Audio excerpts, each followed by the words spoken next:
अब आप सकट चौथ व्रत में सुनी जाने वाली देवरानी जेठानी की कहानी सुनिए। एक शहर में देवरानी जेठानी रहती थी। जेठानी अमीर थी और देवरानी गरीब थी। देवरानी गणेश जी की परम भक्त थी।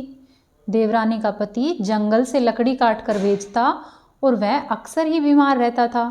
देवरानी जेठानी के घर का सारा काम करती और बदले में जेठानी उसे बचा हुआ खाना, पुराने कपड़े आदि दे देती। इसी से देवरानी के परिवार का गुजारा हो रहा था। माघ के महीने में देवरानी ने तिल चौथ का व्रत किया। व्रत के लिए उसने तिल व गुड़ लाकर तिलकुटा बनाया। पूजा करके तिल चौथ की कथा सुनी और तिलकुटा छीके में रख दिया और सोचा कि जब चांद उगेगा तो पहले तिलकुटा और उसके बाद ही कुछ खाऊंगी। कथा सुनकर मैं जेठानी के घर पर गई। खाना बनाकर जेठानी के बच्चों से खाना खाने को कहा तो बच्चे बोले कि माँ ने व्रत किया है और माँ भूखी है, जब माँ खाना खाएगी हम भी तभी खाएंगे। जेठ जी को खाना खाने के लिए कहा तो जेठ जी बोले कि मैं अकेला नहीं खाऊंगा, जब चांद निकलेगा तब सब खाएंगे, मैं भी तभी खाऊंगा। जेठानी ने उसे कहा कि आज तो किसी ने भी अभी तक खाना नहीं खाया है तो तुम्हें खाना कैसे दूं? तुम सुबह सवेरे ही बचा हुआ खाना ले जाना, अभी कुछ नहीं मिलेगा। देवरानी के घर पर पति बच्चे सभी आस लगाए हुए बैठे थे कि आज तो त्योहार है, इसलिए कुछ पकवान आदि मिलेंगे। परंतु जब बच्चों को पता चला कि आज तो रोटी भी नहीं मिलेगी तो बच्चे रोने लग गए। तो उसके पति को भी बहुत गुस्सा आया और कहने लगा कि सारा दिन काम करके भी 2 रोटी नहीं ला सकती तो काम क्यों करती हो? पति ने गुस्से में आकर कपड़े धोने के धोवन से अपनी पत्नी को मारा। धोवन हाथ से छूट गया तो पाटे से मारा। देवरानी बेचारी गणेश जी को याद करती हुई रोते पीते पानी पीकर सो गई। उस दिन गणेश जी देवरानी के सपने में आए और कहने लगे कि धोवन मारी, पाटे मारी, सो रही है या जाग रही है?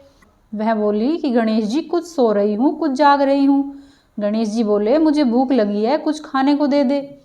देवरानी बोली कि मैं क्या दूँ, मेरे घर में तो अन्न का एक दाना भी नहीं है। जेठानी बचा कुचा खाना देती थी, आज वह भी नहीं मिला। पूजा का बचा हुआ तिलकुटा छीके में पड़ा है, वहीं खा लो। गणेश जी ने उसका तिलकुटा खाया और तिलकुटा खाने के बाद गणेश जी बोले कि धोवन मारी, पाटे मारी, निमटाई लगी है, कहाँ निमटू? वह बोली कि यह पूरा घर पड़ा है, जहाँ आपकी इच्छा हो वहीं पे निमट लो। फिर गणेश जी बच्चे की तरह बोले कि अब कहाँ पूछूं? नींद में मगन देवरानी को बहुत ही गुस्सा आया कि कब से तंग कर रहे हो। बोली कि मेरे सर पे पोंछ लो, और कहाँ पोंछोगे? सुबह जब देवरानी उठी तो यह देखकर हैरान रह गई कि पूरा ही घर हीरे मोती से जगमगा रहा है। सिर पर जहाँ विनायक जी पोंछ के गए थे वहाँ हीरे के टीके व बिंदी जगमगा रहे हैं। उस दिन देवरानी जेठानी के यहाँ पर काम करने नहीं गई। बड़ी देर तक बाट देखने के बाद जेठानी ने बच्चों को देवरानी को बुलाने भेजा। जेठानी ने सोचा कि कल खाना नहीं दिया था, शायद इसलिए देवरानी बुरा मान गई है। बच्चे बुलाने आए और बोले कि चाची चलो, माँ ने बुलाया है, सारा काम पड़ा है, काम कर दो। देवरानी ने जवाब दिया कि अब मुझे उसकी ज़रूरत नहीं है, मेरे घर में सब कुछ भरपूर है, गणेश जी के आशीर्वाद से मेरे पास सब कुछ हो गया।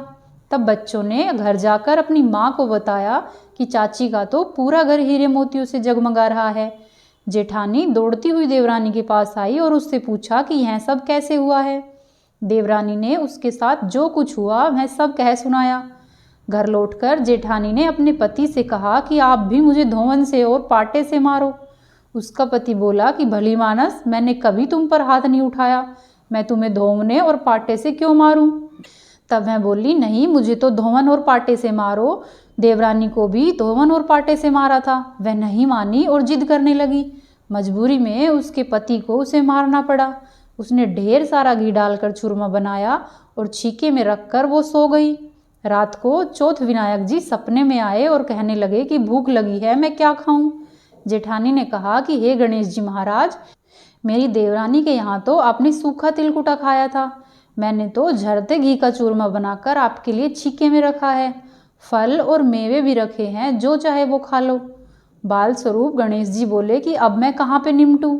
जेठानी बोली कि उसके यहाँ तो टूटी फूटी झोपड़ी थी, मेरे यहाँ तो कंचन के महल है, जहाँ मन करे वहाँ निपटो। फिर गणेश जी ने पूछा कि मैं अब कहाँ पे पहुँचूँ? जेठानी बोली कि मेरे ललाट पे बड़ी सी बिंदी लगाकर पोंछ लो। धन की भूखी जेठानी सुबह सुबह जल्दी उठ गई और सोचा कि घर हीरे जवाहरात से भर चुका होगा, मैं उसको समेटूंगी। पर जब वह उठी और उसने देखा तो पूरे घर में गंदगी फैली हुई थी। तेज बदबू आ रही थी, उसके सिर पर बहुत सी गंदगी लगी हुई थी। उसने कहा, हे गणेश जी महाराज, यह आपने क्या किया? मुझसे रूठे और मेरी देवरानी पर टूटे। जेठानी ने अपने घर की सफाई करने की बहुत कोशिश की, परंतु गंदगी और ज़्यादा फैलती चली गई। जेठानी के पति को मालूम चला तो वह भी बहुत गुस्सा हुआ और बोला कि तेरे पास इतना सब कुछ था, फिर भी तेरा मन नहीं भरा। परेशान होकर चौथ के गणेश जी से मदद की विनती करने लगी। तब गणेश जी ने कहा, देवरानी से जलन के कारण तूने जो किया था यह उसी का फल है। अब तू अपने धन में से आधा उसे देगी, तभी यह सब कुछ साफ होगा। जेठानी ने मजबूरी में आधा धन बांट दिया, किंतु उसने मोहरों की एक हांडी चूल्हे के नीचे गाड़ दी। उसने सोचा कि किसी को पता नहीं चलेगा और उसने धन को नहीं बांटा। उसने कहा कि हे गणेश जी, अब तो यह सब बंटवारा हो गया, अब यह सारा बिखरावा समेट दो।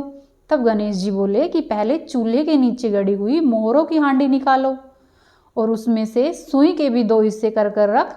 इस प्रकार गजानन ने अपने बाल स्वरूप में आकर सुई जैसी छोटी से छोटी चीज का भी बंटवारा किया और फिर गणेश जी ने अपनी माया समेटी।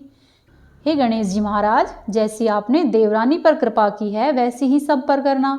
इस कहानी को कहने वाले, सुनने वाले और होकारा भरने वाले सब पर कृपा करना, किंतु जेठानी के जैसी किसी पर भी नहीं करना।